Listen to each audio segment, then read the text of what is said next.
ऐसा लग रहा है कि अखिलेश जी आजकल कांग्रेस पार्टी को भी आंखें दिखा रहे हैं। नहीं, अगर मेरी बातचीत से लग रहा हो कि आंख दिखा रहा हूं तो नहीं होगा ऐसा।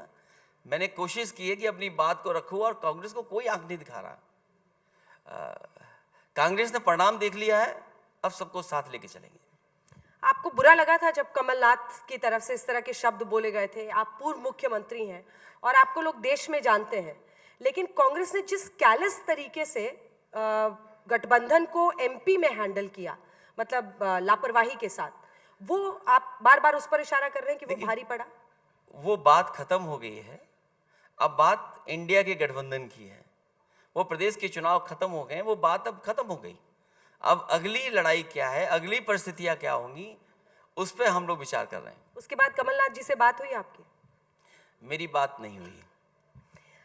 क्या आपको लगता है कि कांग्रेस पार्टी ने कर्नाटक की जीत के बाद जो दूसरी मीटिंग हुई थी इंडिया गठबंधन की, वो बेंगलुरु में हुई थी, और ऐसा लग रहा था कि कांग्रेस पार्टी उस समय अपर हैंड के साथ पूरे गठबंधन में हावी हो रही है? क्या वो इन 3 राज्यों के नतीजों के बाद आप जैसे क्षेत्रीय दल, जेडीयू, आरजेडी, समाजवादी पार्टी, आपकी पार्टी, सारी पार्टियां कांग्रेस को आईना दिखाने में लग गई हैं? राजनीति में कोई किसी को आईना नहीं दिखाता है।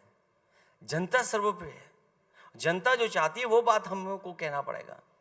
अगर जनता को पसंद है पीडीए, तो हम पीडीए की बात करेंगे।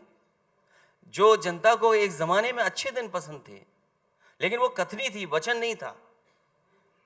अगर बीजेपी का हम आकलन करेंगे तो उनका केवल कथन था, नारा था, वो उनका वचन नहीं था। तो क्या अच्छे दिन आ गए?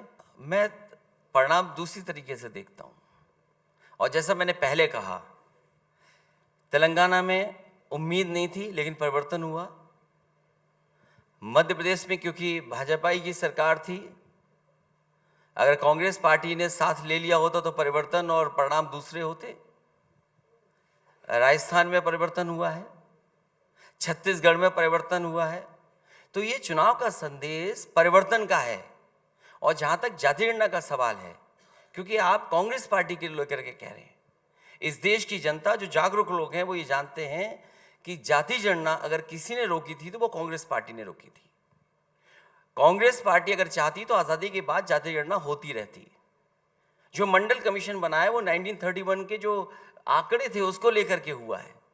तो कांग्रेस पार्टी को लेकर के चिंता का सवाल था, विषय उनका नहीं था, लेकिन उन्होंने उस मुद्दे पे आए। तो ये सबसे बड़ा लोकतंत्र का मैं चमत्कार कहूँगा कि कांग्रेस पार्टी भी अब जाति गणना की बात कर रही है। और अगर इसी तरह बात चलती रहेगी, लोगों को हम समझाने में कामयाब होंगे, तो पीडीए ही एनडीए को हराएगा।